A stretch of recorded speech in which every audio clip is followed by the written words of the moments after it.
The conference room on Nexus Prime Station was filled with tension. 7 ambassadors sat around the large circular table, each representing one of the major powers that ruled the galaxy. For 300 years, these civilizations had managed to avoid war with each other. They knew everything about each other's military strength, ship counts, and weapon systems. There were no secrets left. That was how peace had survived for so long. Everyone knew that starting a war would mean everyone would lose. Kyle Harrison represented the Vaxian sovereignty. His people had the best energy weapons and shield technology in the galaxy. Across from him sat Commander Daniel Brooks, speaking for the Krelith Hive Collective. The Krelith used swarm tactics with thousands of small ships working together like insects. General Claire Peterson commanded the largest fleet in the galaxy for the Quellan Empire. Admiral Victor Grant led the Orth Dominion, whose massive dreadnought ships could destroy entire planets. Sophie Wright served as ambassador for the Minari Federation, experts in stealth and spying. Captain Nathan Cole represented the Zephyron Coalition with their advanced computers. And finally, Lisa Carter spoke for the Tal Sarai Confederacy, whose sensor networks watched every corner of known space. The annual summit had been going smoothly until now. Kyle was presenting routine intelligence reports when an urgent message interrupted him. His communication device lit up with a priority alert. He paused mid-sentence and read the message.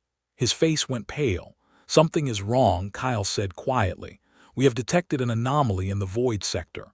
The room fell silent. The void sector was empty space between the spiral arms of the galaxy. Nothing existed there. No stars, no planets, just darkness stretching for thousands of light years. It served as a natural barrier between the territories of the 7 powers. "What kind of anomaly?" Lisa asked. Her people ran the best sensor networks in the galaxy. If something was detected in the void sector, her scientists would have the data. Kyle pulled up a holographic display above the table. The image showed sensor readings from 3 days ago. "There is something out there," he said. "Our gravitational sensors picked up mass displacement. Something very large is moving through the void sector.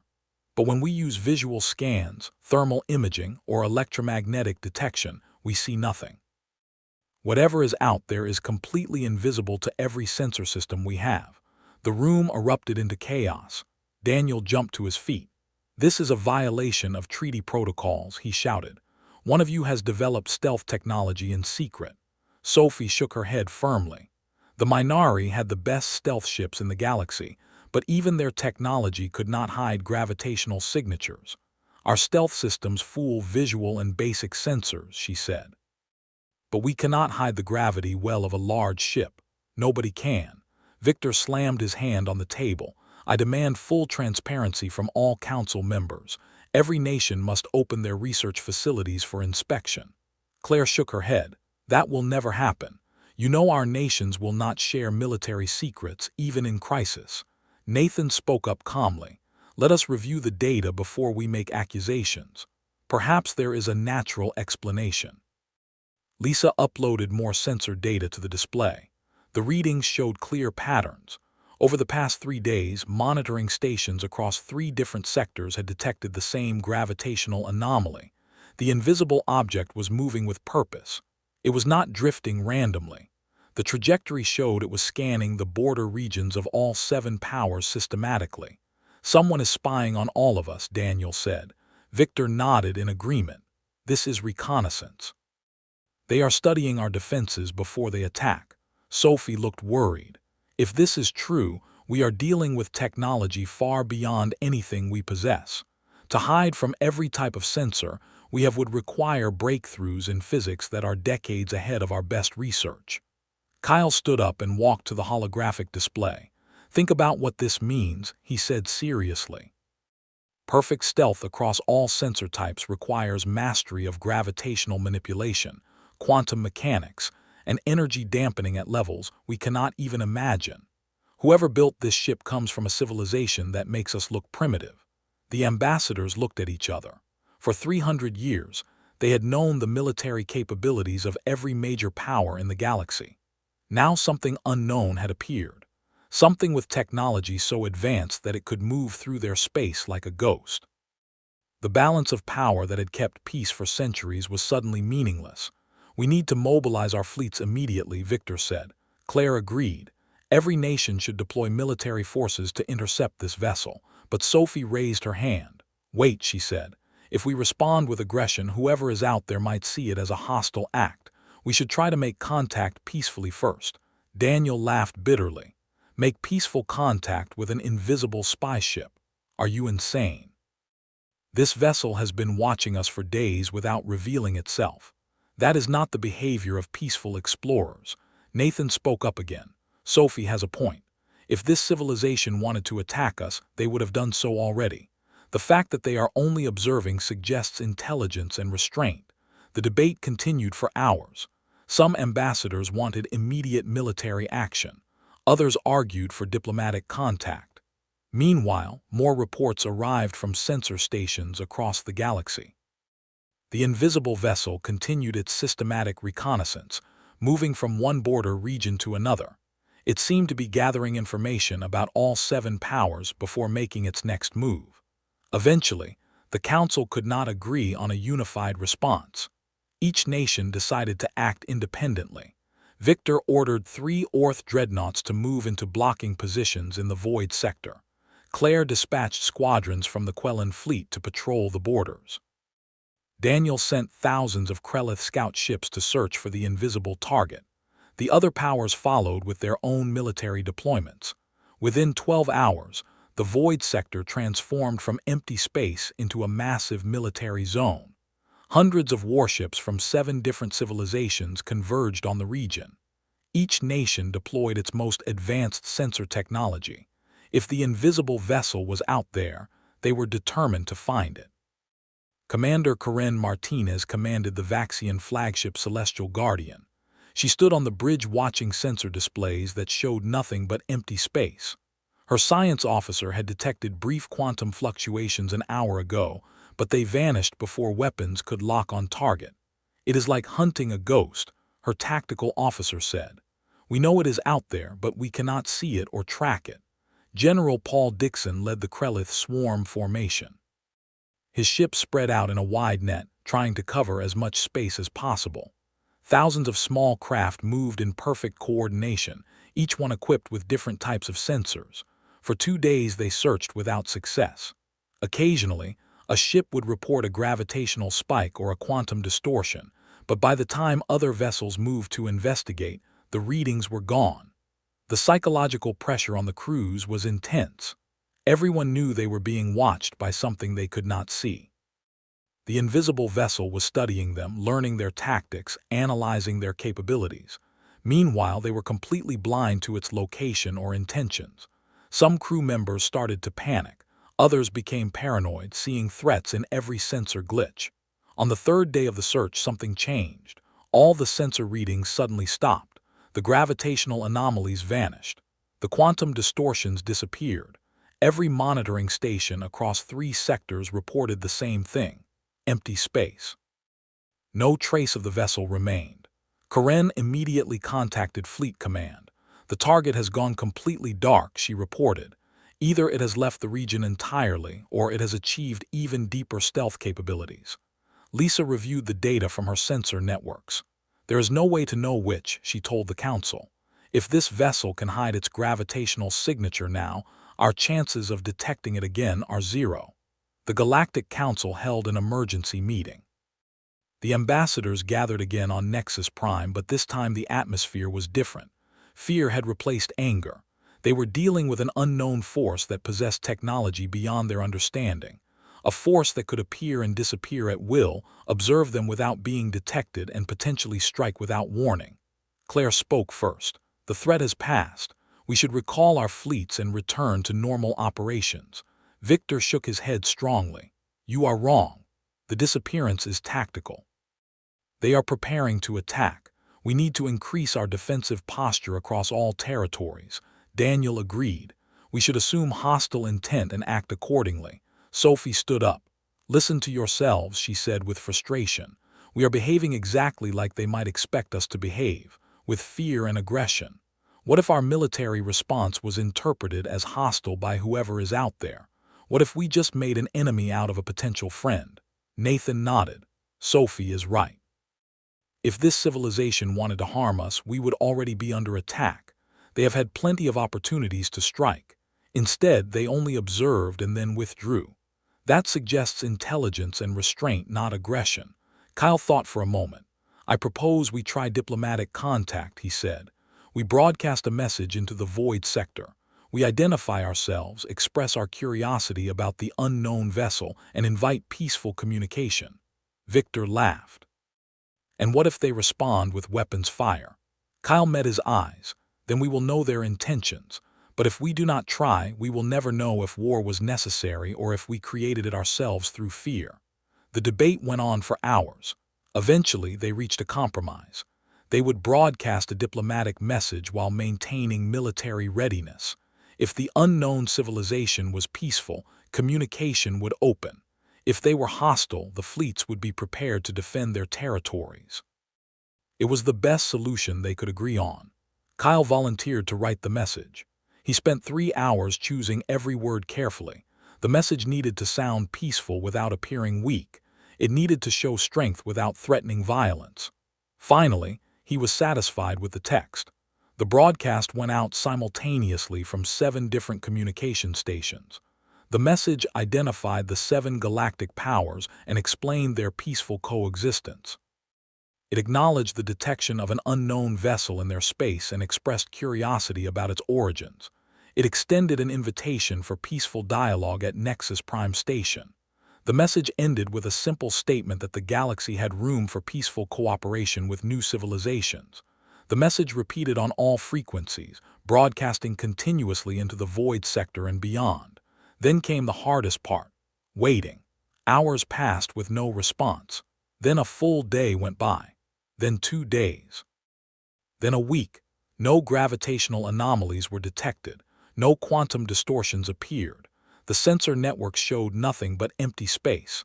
Some council members began to believe the unknown vessel had departed the galaxy entirely. Perhaps it had been a long-range scout from a distant civilization, and it had returned home after gathering information. Perhaps they would never see it again. Military forces started to stand down from high alert. Crews returned to normal duties. The immediate crisis seemed to be over. Then, on the 9th day after the broadcast, everything changed. Lisa was reviewing routine sensor data when her communication device exploded with alerts. Multiple sensor stations across all 7 territories were detecting the gravitational anomaly again. But this time, it was not in the distant void sector.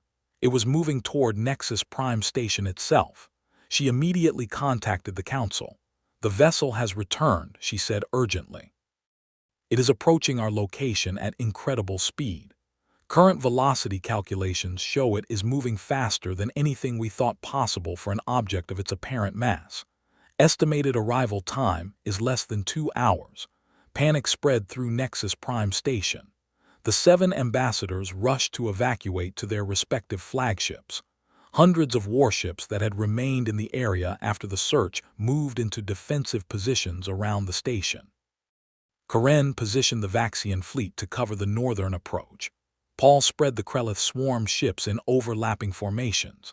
Victor brought the Orth dreadnoughts into position with their planet-killing weapons charged and ready. Nathan coordinated the defensive grid from his flagship. Every ship had clear firing solutions based on the gravitational readings. Orders were given to hold fire unless attacked, but every weapons officer had their finger on the trigger. The tension was unbearable. They were about to face an enemy they could not see with technology they did not understand. The gravitational readings grew stronger as the invisible vessel approached. It moved directly toward Nexus Prime, completely ignoring the hundreds of warships surrounding the station. It passed through military formations as if they were not even there. The ships might as well have been empty space for all the attention the vessel paid to them. On the bridge of the Vaxian flagship, Karen watched her sensor displays with growing dread. "This is not good," her tactical officer said quietly. "It is treating our most powerful fleet like we are insignificant, like we are not even a threat worth considering." The vessel came to a complete stop exactly 1,000 kilometers from Nexus Prime Station. The position was perfect. It was centered among all 7 fleet formations, equidistant from every major power. The gravitational readings stabilized, showing that the massive object was now stationary. Kyle stood on the bridge of the Quellan command ship next to Claire. They stared at the empty space where sensors said something enormous existed. "What do we do now?" Claire asked. "Do we fire? Do we wait? Do we try to communicate?" Before anyone could answer, the invisible vessel made the decision for them. Without warning or preamble, the cloaking field collapsed. Energy signatures that had been completely hidden suddenly blazed across every sensor in the region. And there, floating in space before them, was the ship that had haunted their nightmares for the past 2 weeks. The vessel was enormous. It dwarfed even the massive Orc dreadnoughts. The hull was made of dark metal that seemed to absorb light rather than reflect it, but running through the metal were veins of crystalline material that glowed with internal energy. The design was unlike anything in the known galaxy. The lines were smooth and elegant, but there was also a sense of raw power in every curve. Karen's science officer ran immediate analysis on the vessel. The readings that came back made no sense. "Captain," he said with disbelief in his voice, "the power output from that ship is greater than our entire planetary energy grid. The reactor technology is beyond anything in our database. It appears to be drawing energy directly from subspace itself." Paul tried to scan the vessel's weapons systems. His computers returned error messages. "There are no visible weapons ports," he reported to Daniel. "No energy cannons, no missile tubes, no railguns. But defensive shields around the hull are generating more power than should be physically possible. Our weapons would be useless against those shields." Victor ordered his tactical computers to run attack simulations. He wanted to know if the combined firepower of all 7 fleets could damage this vessel. The computers processed the data and displayed the results. Victory probability was 0.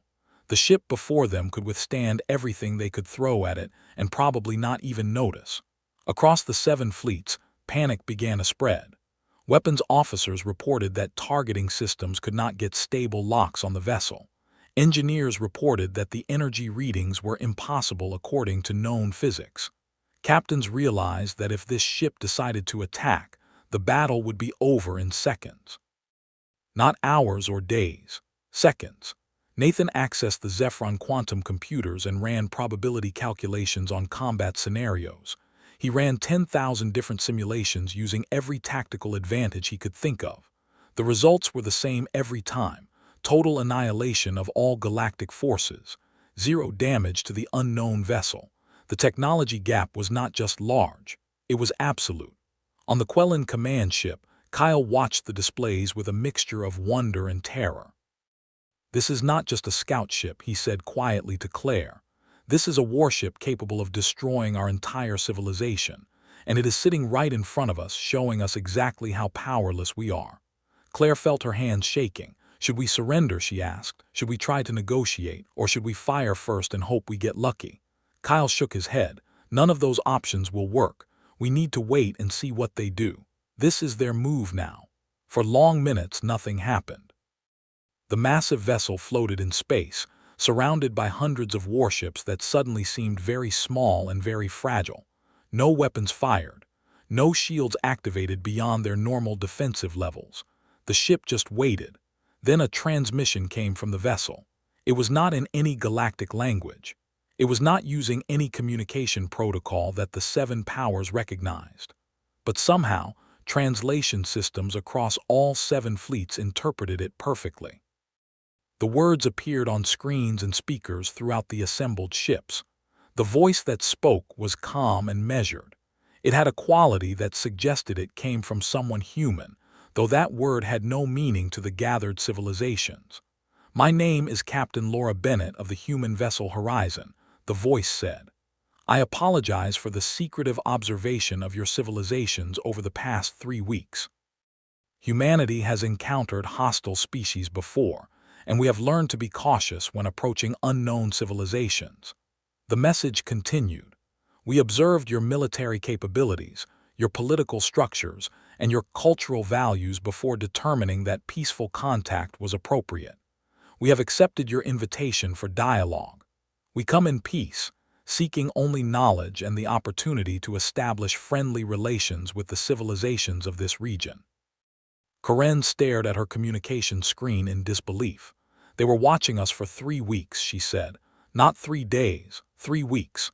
They studied everything about us before revealing themselves." Her tactical officer nodded grimly. "That means they know our weaknesses. They know exactly how to defeat us if they choose to." The transmission from Captain Bennett included more information. She explained that humanity came from a region of space beyond the galactic rim. They lived in a dense star cluster that the Seven Powers had never explored because of dangerous radiation fields surrounding it. Human civilization had developed in complete isolation for 12,000 years. They discovered faster than light travel through different principles than galactic science. They built technology based on theories that the Seven Powers had not even imagined. The revelation shocked the council members. Daniel spoke over the communication channel connecting the 7 flagships. "How is this possible?" he demanded. "How can a civilization exist for 12,000 years without any contact with the galaxy? How can they develop technology so far beyond ours without our knowledge?" Captain Bennett responded patiently. "The star cluster humanity inhabits is rich in exotic matter and rare elements, but it is also extremely dangerous. Spatial anomalies and radiation storms are common. Our ancestors had to develop advanced technology just to survive. Isolation forced us to solve problems differently than you might have. We built on different principles because we faced different challenges." Sophie spoke up, her voice transmitted from the Minari flagship. "What are your intentions?" she asked directly. "You have technology that makes you invincible to our weapons. You have observed us long enough to know all our weaknesses. Why reveal yourselves now? Why not simply conquer us if that is your goal?" Captain Bennett's response was immediate and firm. "Because conquest is not our goal. Humanity seeks knowledge, cultural exchange, and peaceful cooperation. We have resources and territory sufficient for our needs. What we desire is to join the galactic community and learn from civilizations that have taken different paths than ours." Victor cut in aggressively. "Pretty words," he said, "but you will forgive us if we do not simply accept them at face value. You admit you have overwhelming power. What guarantee do we have that you will not use that power against us when it suits your purposes?" There was a pause before Captain Bennett responded. "You have no guarantee except our actions," she said honestly. "Words are easy. Trust must be earned through consistent behavior over time. That is why we are here. We want to begin the process of building that trust. We want to prove through our actions that humanity values peace over domination." She continued speaking. "However, I must also be honest with you. Humanity will not accept subjugation or exploitation. We offer friendship and cooperation as equals. If you choose to view us as enemies to be destroyed, we will defend ourselves. The result of such conflict would be catastrophic for everyone involved. We would much prefer to avoid that outcome." The message was clear. Humanity was offering peace, but they were also making it clear they would not be pushed around. They had the power to destroy the 7 civilizations if necessary, but they preferred cooperation. The choice was being offered to the Galactic Council. Nathan spoke carefully. "Captain Bennett, you ask us to trust you based on future actions, but you have already given us one demonstration of your character. You observed us for weeks with technology that made you invisible. You could have attacked at any time when we were unprepared. Instead, you waited for our invitation and approached openly. That suggests restraint and honor." Claire added her thoughts, "but it also suggests you were gathering intelligence to ensure you could defeat us if necessary. You know everything about our military capabilities now. We know almost nothing about yours. That puts us at a severe disadvantage in any negotiation." Captain Bennett acknowledged the concern. "You are correct. We do have more information than you. As a gesture of good faith, I am prepared to share details about the horizon and its capabilities. I will also share technological information that may benefit your civilizations, with certain limitations on military applications." The 7 ambassadors looked at each other across their various flagships. This was unprecedented. An unknown civilization with overwhelming power was offering to share technology. It seemed too good to be true. Kyle voiced what everyone was thinking. What do you want in return for this technology? Captain Bennett's answer was simple. We want acceptance. We want the opportunity to establish diplomatic relations with your civilizations. We want to learn from your thousands of years of experience in managing interspecies cooperation. Humanity may have advanced technology, but you have social and political structures that we can learn from. The exchange should benefit everyone. Lisa spoke for the first time since the horizon appeared. Captain Bennett, before we proceed further, I have a question. Why now? You say humanity has existed for 12,000 years. Why make contact with us now? What changed? The answer came quickly. Our exploration vessels finally developed the capability to safely navigate the radiation barriers surrounding our star cluster, Captain Bennett explained. For most of our history, we were trapped in our home region. Now we have the technology to venture beyond. When our scouts detected signs of advanced civilizations in this region, we decided to make contact. You are the first civilizations we have encountered who seem capable of peaceful coexistence. Paul asked the next logical question. You said we seem capable of peaceful coexistence. Does that mean you have encountered other civilizations who were not peaceful? Yes, Captain Bennett said quietly. In regions beyond your territories, we found 3 civilizations that responded to our peaceful overtures with immediate violence. We defended ourselves, and those civilizations no longer pose a threat. But we took no pleasure in those conflicts. We hope to avoid similar outcomes with you. The message was chilling. Humanity had already fought and destroyed 3 unknown civilizations. The 7 powers suddenly felt very vulnerable. If humanity had eliminated 3 potential enemies, eliminating 7 more would apparently not be difficult for them. Sophie decided to test humanity's sincerity. Captain Bennett, you offer to share technology as a gesture of good faith. Will you share weapon systems? Will you teach us how to build shields like yours or reactors like yours? Captain Bennett's response was diplomatic but firm. No, sharing military technology could destabilize the balance of power among your 7 civilizations. That could lead to war. However, I will share humanitarian technology, medical systems, energy generation for civilian use, agricultural improvements, technologies that can improve lives without military applications. The 7 ambassadors requested time to consult privately. The transmission from the horizon went silent, giving them space to discuss. The council members connected on a private channel, their voices tight with stress.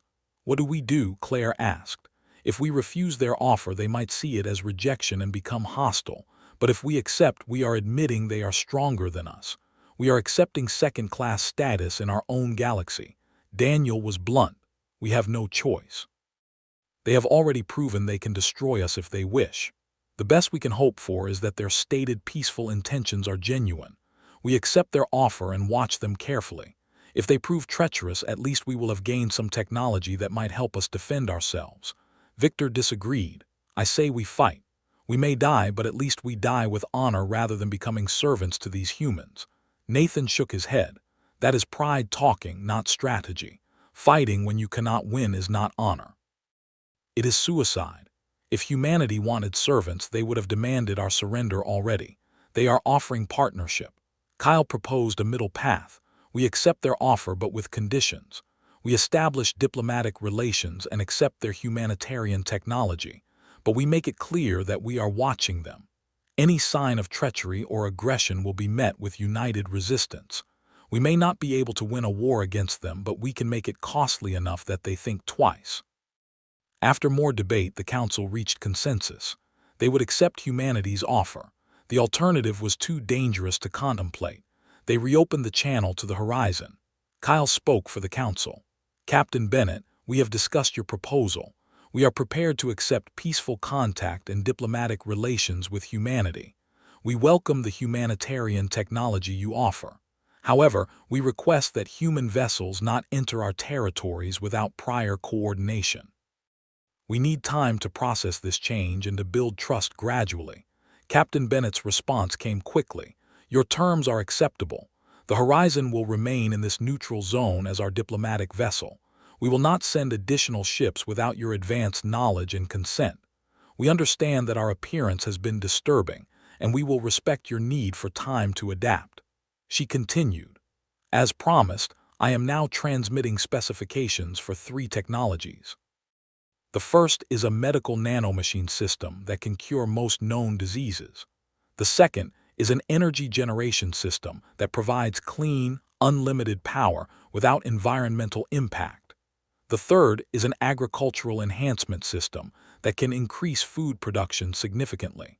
All 3 systems have been carefully designed to have minimal military applications."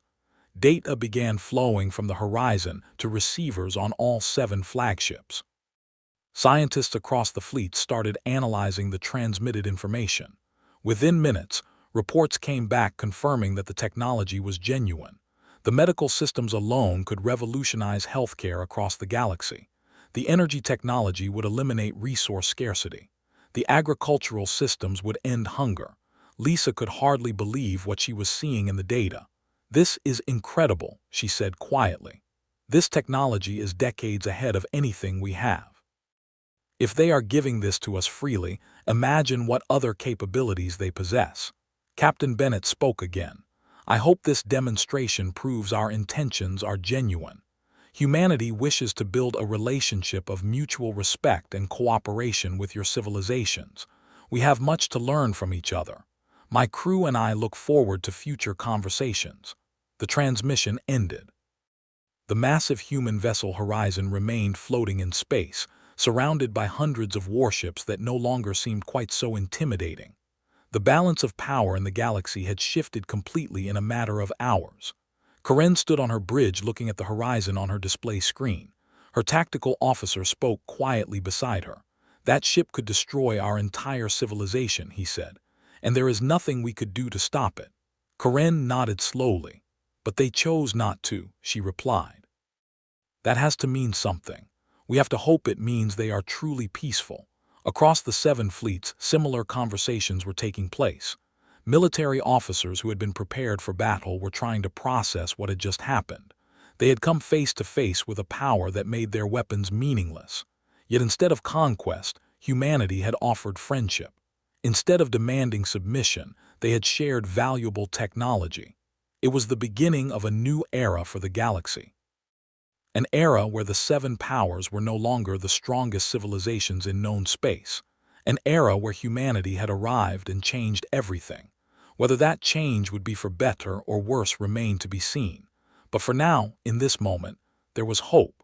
Hope that different civilizations with vastly different capabilities could find a way to coexist peacefully.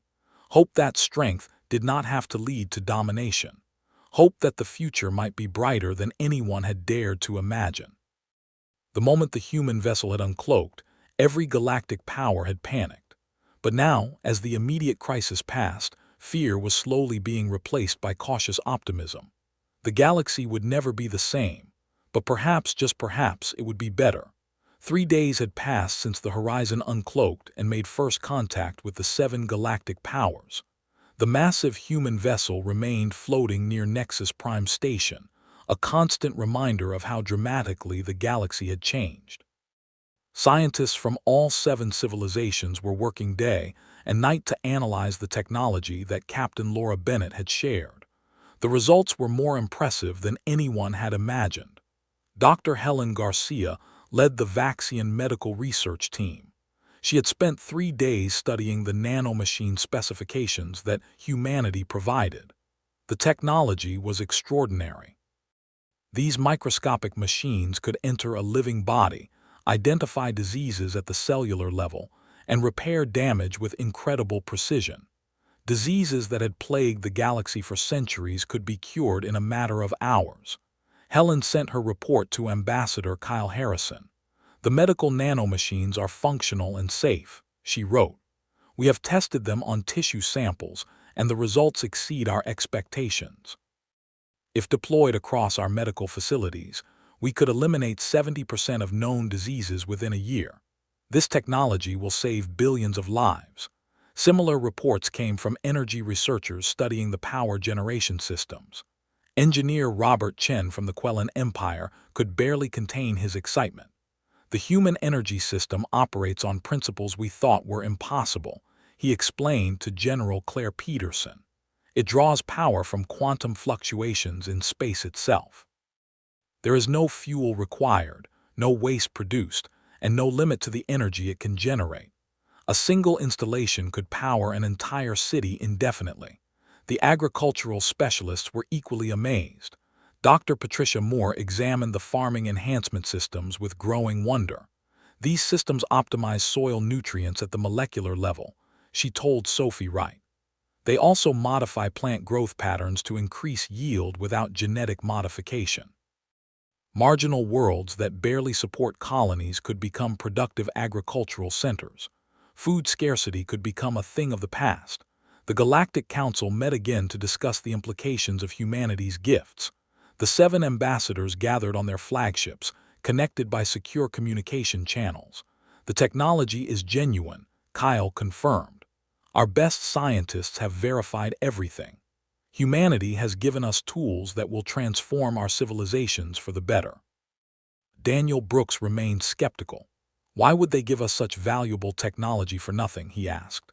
There must be a hidden cost, some demand they have not yet made. Nathan Cole shook his head.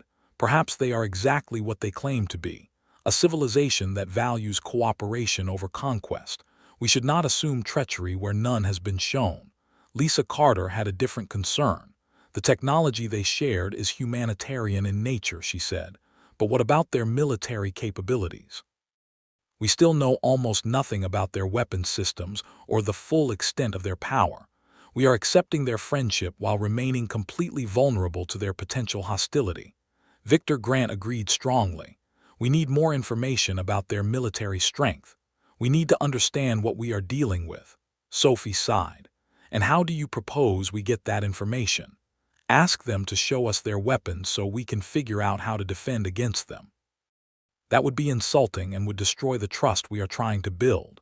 Captain Nathan Cole proposed a solution. We invite Captain Bennett and her senior officers to visit Nexus Prime Station in person. Face-to-face meetings build trust better than transmissions across empty space. We can learn more about them through conversation and observation. If they refuse, that tells us something. If they accept, we begin building a real relationship. The council agreed to the proposal. Kyle sent the invitation to the horizon.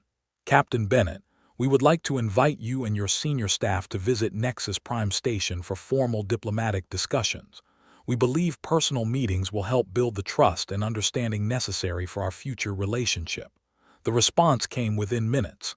Captain Bennett accepted the invitation without hesitation. We would be honored to visit your station, she replied. I will bring 3 of my senior officers. We will arrive in 6 hours. This will give you time to make any security arrangements you feel are necessary. The announcement that humans would actually set foot on Nexus Prime Station sent waves of excitement and nervousness through the gathered fleets. Commander Karen Martinez ordered extra security teams deployed throughout the station. General Paul Dixon positioned Krelith soldiers at strategic locations. Every precaution was taken, though everyone knew that if humanity intended violence, conventional security measures would be useless. 6 hours later, sensors detected a small craft launching from the horizon. The shuttle was sleek and elegant, much smaller than the massive mother ship but still radiating impressive power signatures. It approached Nexus Prime slowly and deliberately, giving the defense systems time to track its movements. The shuttle docked at the main bay without incident. The 7 ambassadors waited in the grand reception hall. Security teams lined the walls, weapons ready but not aimed. Cameras recorded everything. The moment when humanity first walked among the galactic powers would be remembered throughout history. The airlock doors opened, and Captain Laura Bennett stepped into the hall. She was human in appearance, which surprised many observers who had expected something more alien. She stood approximately 170 centimeters tall, with dark hair tied back in a practical style. Her uniform was simple but well-designed, dark blue with silver accents. Her eyes were sharp and intelligent, taking in everything around her with calm assessment. 3 other humans followed her into the hall. Commander Alex Turner was tall and broad-shouldered, clearly military in bearing. Dr. Elizabeth Ward carried herself with the confidence of someone who had spent years in research laboratories. Lieutenant Jason Lee was younger than the others, but his alert posture suggested extensive training in security and tactical operations. Captain Bennett approached the 7 ambassadors and bowed slightly in a gesture of respect. "Thank you for receiving us," she said. Her voice was warm but professional. "It is an honor to meet you in person. I hope this meeting will be the first of many as we build understanding between our civilizations." Kyle stepped forward as the unofficial spokesperson for the council. "Welcome to Nexus Prime, Captain Bennett. We share your hope for productive relations. Please, join us in the council chamber where we can speak more freely." Captain Bennett nodded and followed the ambassadors through the station. Her officers walked behind her, their eyes constantly scanning the environment with professional awareness. The council chamber was circular, with seats arranged so everyone could see each other clearly. The 7 ambassadors took their usual positions. Captain Bennett and her 3 officers were offered seats at the center. Once everyone was settled, the formal discussions began. Claire spoke first. "Captain Bennett, we have examined the technology you shared with us. Our scientists confirm it is extraordinary. We are grateful for these gifts. However, we must be honest with you. Many among our civilizations remain concerned about humanity's intentions. Your technological superiority creates an imbalance of power that makes us uncomfortable." Captain Bennett nodded thoughtfully. "I understand your concern completely. If the situation were reversed, humans would feel the same way. Power imbalances create fear, and fear leads to conflict. That is precisely what we hope to avoid." She paused, choosing her next words carefully. "Let me be direct with you. Humanity does possess advanced military technology. The Horizon could indeed destroy any single vessel in your combined fleets, but building weapons was never our goal. We developed our technology out of necessity, not aggression." Victor leaned forward. "Can you tell us about humanity's history?" he asked. "How did you develop such advanced capabilities in isolation?" Captain Bennett glanced at Dr. Ward, who nodded. Dr. Ward would tell the story. "Humanity originated on a planet called Earth," Dr. Ward began. "For most of our history, we were confined to our home world. We developed civilization, science, and technology over thousands of years, but we also developed a talent for warfare. Humans fought countless wars against each other over resources, ideology, and territory. We nearly destroyed ourselves several times." She continued. "About 5,000 years ago, we finally achieved interstellar travel. We left Earth and colonized other worlds in our star cluster, but we brought our conflicts with us. Human colonies fought each other in space just as we had fought on Earth. The wars continued for centuries, then something changed." Daniel asked the obvious question. "What changed?" Dr. Ward's expression became somber. "We encountered something that made our human conflicts seem insignificant. In the dense radiation fields surrounding our star cluster, we found evidence of an ancient civilization, a species that had existed millions of years before humans evolved. They built incredible technology and spread across hundreds of worlds. Then something destroyed them. Every trace of their civilization was wiped out in what appeared to be a coordinated attack." The council members listened with growing interest. Commander Turner picked up the story. "Finding those ruins changed everything for humanity.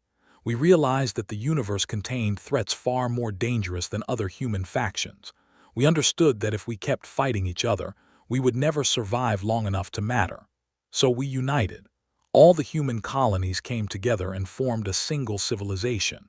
We focused our efforts on survival and advancement rather than conquest." Sophie spoke up. "You said you encountered hostile civilizations before meeting us. What happened in those encounters?" Captain Bennett took over the explanation. "As our exploration vessels developed the ability to leave our star cluster, we sent ships to explore nearby regions. We found 3 civilizations in different areas of space. All 3 attacked our scouts immediately without attempting communication. In each case, we tried diplomacy first. When that failed, we defended ourselves. The conflicts were brief and decisive. Victor asked bluntly, "You destroyed them." Captain Bennett met his eyes directly. "We destroyed their military capabilities, yes, but we did not commit genocide. Once their ability to wage war was eliminated, we offered them the same thing we offer you: peaceful coexistence, technology sharing, and mutual cooperation. Two of those civilizations accepted. They are now allied with humanity and benefit from our protection and resources. The third civilization refused all contact and isolated itself completely. We respect their choice and leave them alone." Lisa found this information fascinating. "So humanity already leads a small alliance of civilizations, and you wish to add us to that alliance?" "Not exactly," Captain Bennett replied. "The two civilizations allied with humanity are much smaller and less advanced than your 7 powers. They needed our protection to survive. You do not need protection. You have maintained peace among yourselves for 3 centuries. You have complex political structures and rich cultures. What we hope for is a partnership of equals, not a protective alliance. We want to learn from you as much as you might learn from us." Nathan considered this carefully. "A partnership of equals requires trust," he said. "Trust requires transparency. Can you share information about the threats you mentioned? The ancient civilization that was destroyed. What do you think happened to them?" Dr. Ward pulled out a small device and projected holographic images above the table. The images showed ruins on barren worlds, massive structures that had been melted and twisted by incredible heat, cities that had been reduced to glass and slag. The scale of the destruction was horrifying. "These are photographs from the ruins we discovered," Dr. Ward explained. "The ancient species had technology comparable to or exceeding current human capabilities. They built defensive systems that should have made their worlds nearly invulnerable, yet something destroyed them completely. Analysis of the ruins suggests the attack came from space. Massive energy weapons struck every inhabited world simultaneously. The entire civilization was wiped out in a matter of hours." Claire felt a chill run down her spine. "Do you know who attacked them?" Dr. Ward shook her head.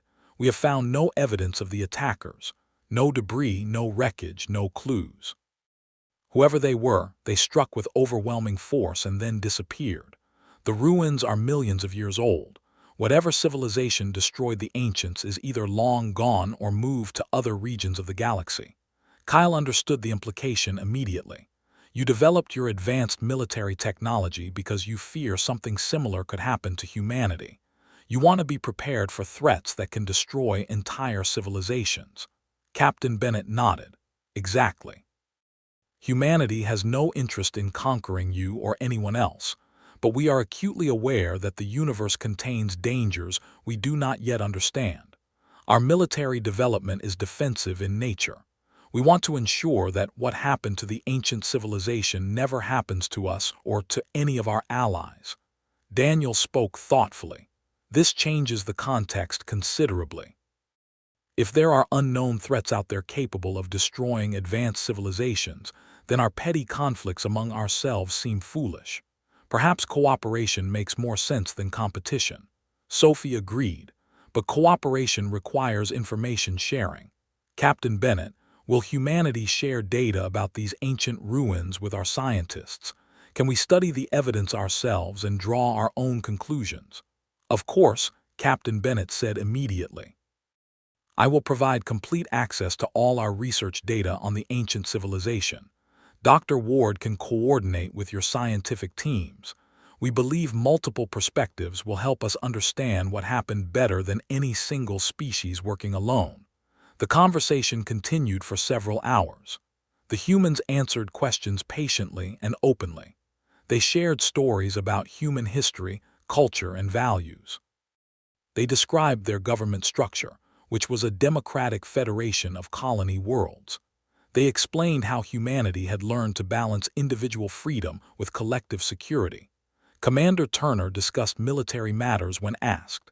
He explained that the Horizon was one of 5 exploration vessels humanity had built. These ships were designed for long-range missions and first-contact scenarios. They were heavily defended but not primarily warships.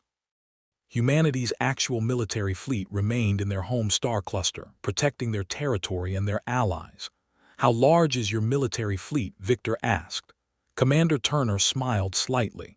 "Large enough to defend our interests," he replied diplomatically, "but not large enough to threaten civilizations across the galaxy. Our focus is on defense and deterrence, not conquest." Lieutenant Lee spoke for the first time. "If I may add something," he said respectfully. "Humanity studied your civilizations carefully before making contact. We observed how you maintained peace for 300 years. That impressed us greatly. Most species we know of cannot manage such long periods of stability. Your success at avoiding war while maintaining sovereignty demonstrates wisdom we hope to learn from." Lisa found herself warming to the humans despite her initial suspicions. They seemed genuine in their desire for peaceful relations. But she had one more critical question. "Captain Bennett, what happens if one of our civilizations betrays your trust? What if we take the technology you shared and use it to attack our neighbors? Or worse, what if we use it to develop weapons against humanity?" Captain Bennett considered the question seriously. "Those are legitimate concerns. The technology we shared has limited military applications, but clever engineers could potentially weaponize aspects of it. If one of your civilizations used our gifts to attack others, we would be disappointed but not surprised. Species make mistakes. In that scenario, we would work with the other galactic powers to contain the aggressor and restore peace. As for weapons against humanity," she paused and smiled slightly. "The technology gap is significant enough that we are not particularly worried about conventional attacks, but we would be concerned about the breakdown of trust such actions would represent." She continued, "Here is what I hope you understand. Humanity does not want subordinates or servants. We do not want to rule over you. What we want is to be part of a community of civilizations that cooperate for mutual benefit. We will share technology that improves lives. We will offer protection against external threats if requested, but we will not interfere in your internal affairs or try to control your governments. Your sovereignty is important to us because diversity makes everyone stronger." Nathan appreciated the honesty. "That is reassuring to hear, but you must understand our position as well. For 3 centuries we have maintained balance through mutual deterrence. Now that balance is gone. You are so far ahead of us technologically that we have no way to ensure our security through military means. We must trust you completely while you need not trust us at all. That asymmetry is uncomfortable." Captain Bennett nodded slowly. "You are absolutely right. The power imbalance is real and problematic. I cannot eliminate that imbalance quickly. Humanity's technology took thousands of years to develop. We cannot simply transfer all our knowledge to you overnight, even if we wanted to. Some technologies require fundamental changes in scientific understanding that cannot be rushed." She leaned forward. "But here is what I can offer. Humanity will share our research methods and scientific principles gradually over time. We will help your scientists understand the theories that underpin our technology. This will not close the gap immediately, but it will put you on a path to eventual technological parity. In perhaps 50 or 100 years, your civilizations will have the knowledge to build vessels like the Horizon. We will help you get there." Kyle was startled by this offer. "You would give us the knowledge to match your military capabilities. That seems incredibly risky from your perspective." Captain Bennett smiled. "It is risky, yes, but it is the right thing to do. Permanent power imbalances breed resentment and eventual conflict. If we want lasting peace, everyone needs to feel secure. The only way to achieve that is through rough parity of capabilities.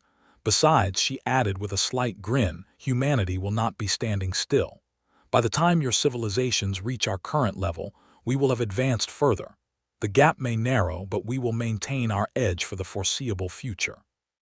Claire found herself believing Captain Bennett's sincerity. The humans could have approached with demands and threats. Instead, they offered cooperation and knowledge.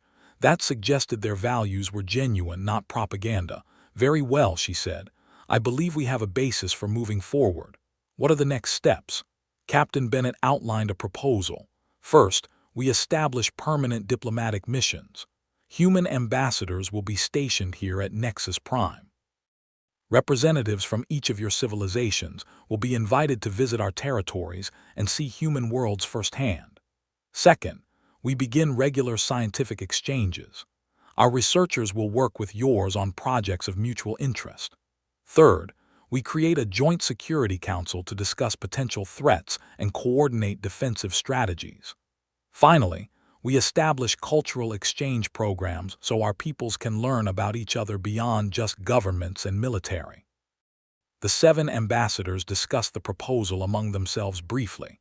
The suggestions seemed reasonable and non-threatening. Sophie spoke for the group. "We accept your proposal in principle. We will need time to work out details and gain approval from our respective governments, but this seems like a good foundation for future relations." Captain Bennett stood and bowed again. "Thank you for your time and your willingness to move forward. I know trust will take years to build.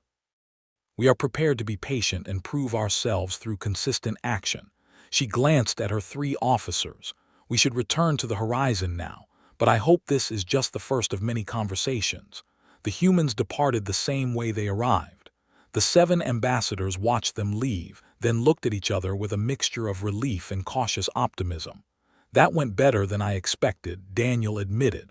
"They were open, honest, and reasonable. Perhaps we can make this work." Victor remained somewhat skeptical but less hostile than before. "Time will tell if their words match their actions, but I admit they made a good impression." Lisa agreed. The information about the ancient civilization was particularly valuable. If those ruins are real, and if unknown threats exist in the galaxy, then cooperation makes strategic sense. Over the following weeks, the relationship between humanity and the 7 powers continued to develop. Human ambassadors took up residence on Nexus Prime Station. They were led by Ambassador Gregory Hoffman, a skilled diplomat who had negotiated treaties with the 2 civilizations already allied with humanity. Gregory was patient and diplomatic, always willing to listen and explain. The first group of galactic scientists visited human space and returned with extraordinary reports.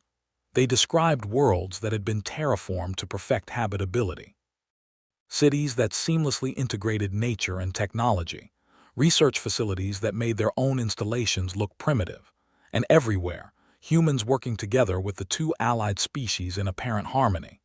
Dr. Helen Garcia was part of the first scientific delegation. She spent 2 weeks in human research facilities studying their medical technology. When she returned, she submitted a detailed report. "Human medical capabilities exceed our wildest projections," she wrote. "They have effectively eliminated aging as a biological process. Disease is almost unknown in their population. Injuries that would be permanently disabling for us are fully healed within days. But what impressed me most was their willingness to teach. They shared their research methods openly and patiently answered every question." Engineer Robert Chen had a similar experience studying human energy systems. "The quantum power generation technology is revolutionary," he reported. "But even more impressive is their commitment to environmental protection. Despite having unlimited energy, humans carefully manage their impact on planetary ecosystems. They could expand infinitely but choose sustainability instead. This suggests maturity and wisdom that matches their technological advancement." As positive reports accumulated, public opinion in the 7 civilizations began to shift.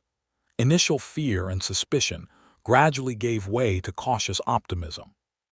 News services reported on the humanitarian benefits already being realized from human technology. Hospitals began deploying medical nanomachines with dramatic success. Energy installations came online, eliminating power shortages. Agricultural worlds implemented farming enhancements, increasing food production significantly. 6 months after first contact, the Galactic Council formally voted to recognize humanity as the 8th major power in the galaxy. The vote was unanimous.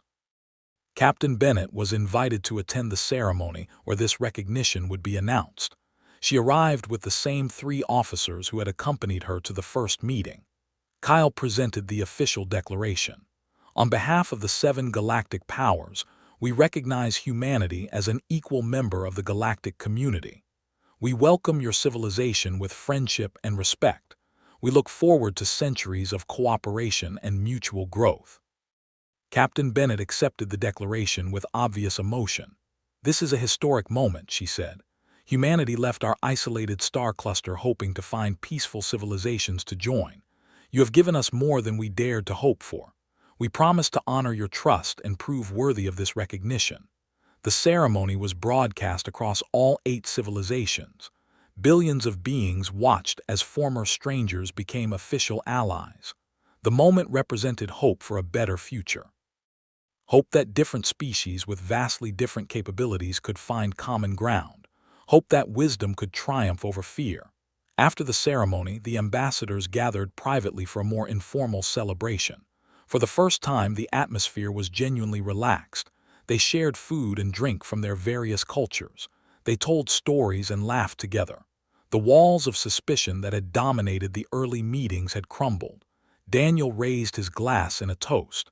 "To humanity," he said, "who came to us with power but offered friendship instead of conquest. May your example inspire all of us to be better than we were." The others echoed the toast. Captain Bennett raised her own glass. "To the galactic powers," she replied, "who chose wisdom over fear and cooperation over conflict. You have shown humanity that the universe contains friends, not just threats." Commander Karen Martinez stood on the observation deck of her flagship, looking at the horizon floating peacefully near Nexus Prime.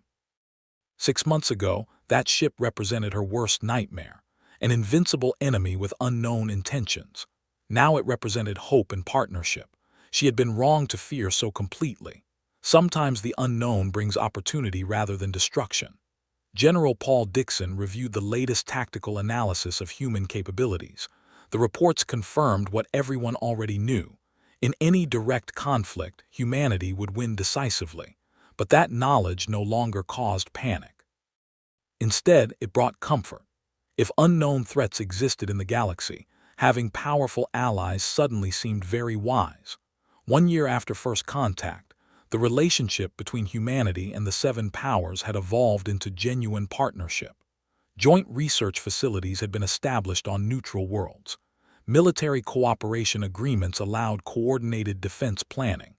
Trade relationships flourished as each civilization offered resources and products the others valued. Cultural exchanges brought human artists, musicians, and philosophers to galactic worlds, while galactic visitors experienced human culture firsthand. Dr. Ward led a joint scientific expedition to study the ancient ruins that humanity had discovered. Scientists from all 8 civilizations worked together to analyze the evidence. The collaboration produced insights that no single species had achieved alone. The prevailing theory suggested that the ancient civilization had been destroyed by an unknown force that used weapons based on principles not yet understood by anyone. The ruins served as a sobering reminder that the universe contained mysteries and dangers beyond current comprehension. This shared knowledge motivated increased cooperation on defensive technologies. Human scientists began teaching advanced physics principles to galactic researchers. The gap in capabilities would not close quickly, but progress was being made. In perhaps 50 years, as Captain Bennett had predicted, the other civilizations would have ships comparable to the horizon. Until then, they would rely on human protection while building their own capabilities. Ambassador Gregory Hoffman became a regular presence at council meetings.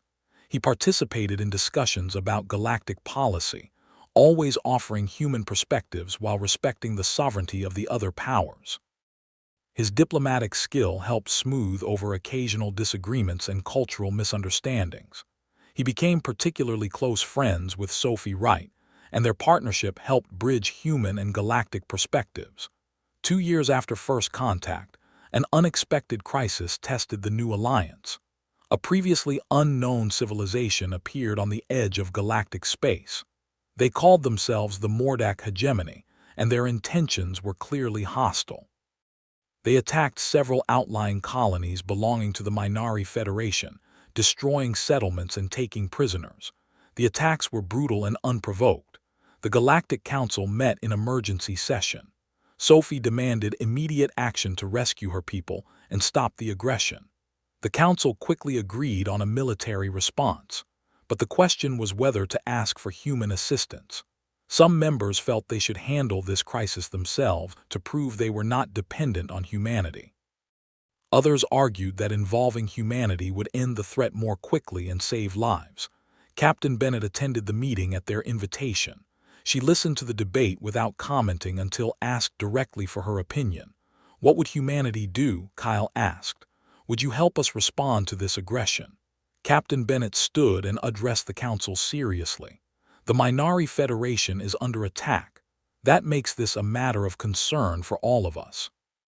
Humanity stands ready to assist in any way you request. If you want us to deploy military forces, we will do so. If you prefer to handle this independently while we provide intelligence support, we will respect that choice. This is your decision to make." Sophie spoke emotionally. "My people are dying while we debate. I request human military intervention immediately." Claire supported her. "I agree. Lives are at stake. Pride is less important than saving innocent people." The council voted, and the decision was unanimous. Humanity would be asked to help stop the Mordek attacks. Captain Bennett gave orders immediately. The Horizon departed Nexus Prime within the hour, accompanied by 3 more human vessels that had arrived in galactic space over the past year. The small human fleet moved toward Minari territory at speeds the galactic ships could not match. They arrived at the conflict zone in less than 2 days. The Mordek hegemony had dozens of warships attacking Minari colonies. Their ships were powerful by galactic standards, with advanced weapons and heavy armor.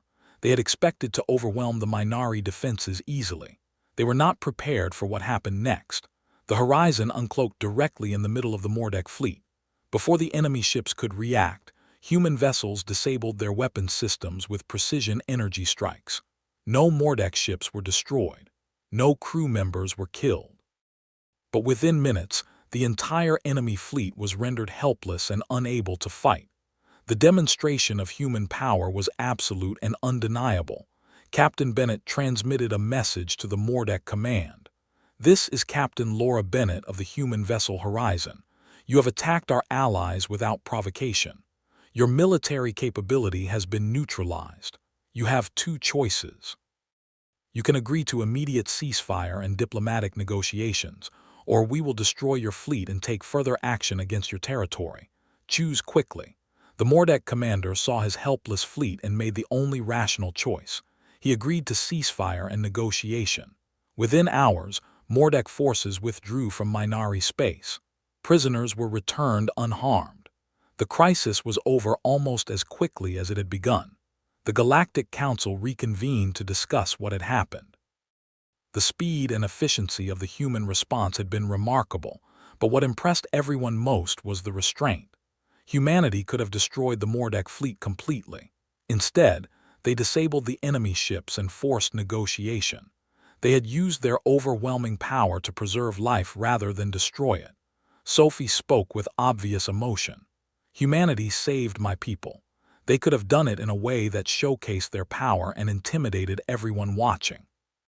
Instead, they did it with minimum force necessary and maximum preservation of life.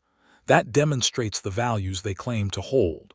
I am grateful and honored to call them our allies." The others agreed. Even Victor, who had been the most skeptical about humanity, admitted they had acted honorably. The Mordek incident proved that humanity's power would be used responsibly. That knowledge made their technological superiority easier to accept. In the aftermath of the crisis, relationships deepened further. The Mordek hegemony requested diplomatic contact with the Galactic Council and humanity. They explained that they had attacked because they believed the region was dominated by weak civilizations they could exploit. Learning about human capabilities changed their calculations completely. They now sought peaceful relations rather than conquest. Captain Bennett negotiated personally with the Mordek leadership. She offered them the same choice humanity had offered everyone else: join the community of civilizations cooperating for mutual benefit, or remain isolated but peaceful. The Mordek chose cooperation. Within a year, they would become the 9th member of the growing Galactic Alliance. 5 years after first contact, The galaxy looked very different than it had before humanity arrived. The original balance of power among 7 equal civilizations had been replaced by a new structure. Humanity sat at the center, not as rulers but as guarantors of peace. Their technological superiority remained absolute, but their commitment to using power responsibly had been proven repeatedly. The humanitarian technologies humanity shared had transformed lives across dozens of worlds. Disease rates had plummeted. Energy scarcity had been eliminated. Food production had increased dramatically. Trade flourished as transportation technology improved. Cultural exchanges enriched every civilization involved. Scientific cooperation produced breakthroughs that benefited everyone. More importantly, the fear that had dominated the first days after humanity's arrival had been replaced by genuine trust. The humans had kept every promise. They had shared knowledge freely. They had protected those who needed protection. They had respected sovereignty while offering guidance. They had proven through consistent action that their stated values were real. Captain Bennett stood on the bridge of the horizon, looking at the holographic display showing all 9 allied civilizations. Commander Turner stood beside her. "We did it," he said quietly. "We found what we were looking for, peaceful civilizations willing to cooperate, a community we can be part of." Captain Bennett nodded. "But the work is not finished. Building trust was just the first step. Maintaining it will require constant effort. We must never become complacent or arrogant. We must always remember that power without wisdom is tyranny." Commander Turner smiled. "That is why you are the captain. You understand what matters." On Nexus Prime Station, the Galactic Council met for their regular session. All 9 civilizations were represented now, with humanity holding an equal seat at the table. They discussed trade policies, scientific collaboration, and defensive preparations. The discussions were productive and cooperative. Disagreements still arose occasionally, but they were resolved through dialogue rather than threats. Kyle Harrison looked around the council chamber and reflected on how much had changed. 5 years ago, this table had 7 members who barely trusted each other. Now there were 9 civilizations working together toward common goals. The transformation had been remarkable. It had all started with that moment when the horizon uncloaked and everyone panicked. That panic had given way to understanding, and understanding had led to friendship. The galaxy was entering a new era, an era of cooperation and shared growth, an era where power was used to protect rather than dominate, an era where diverse civilizations found strength in their differences rather than conflict. It was not perfect. Challenges remained. Unknown threats still lurked in the unexplored regions of space, but facing those challenges together made them seem less frightening. The moment the human vessel Uncloaked had indeed caused panic, but that panic had led to dialogue. Dialogue had led to understanding. Understanding had led to trust, and trust had led to a better future for everyone. The galaxy would never be the same, but perhaps that was exactly what it needed.